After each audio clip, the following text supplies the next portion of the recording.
All right, so this is number 16 on the typewriter speed dating paper.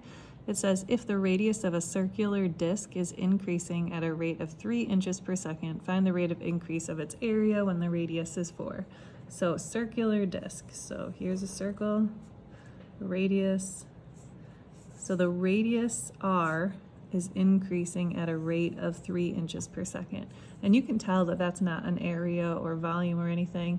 Well, volume wouldn't make sense, but area because of the units, it's just inches. So dr dt is 3 inches per second. Find the rate of increase of its area, so rate of area. So we're looking for dA dt. We don't know that when the radius is 4. So I know the area formula for a circle is pi r squared. So if I differentiate that, dA dt is 2 pi r dr dt. I don't know dA dt, but I know that the radius is 4 and dr dt so is 3. So I've got 8 times 3, which is 24, so 24 pi.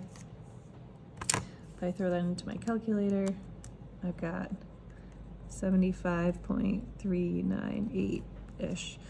And this is area, so we're going to call it inches squared per second.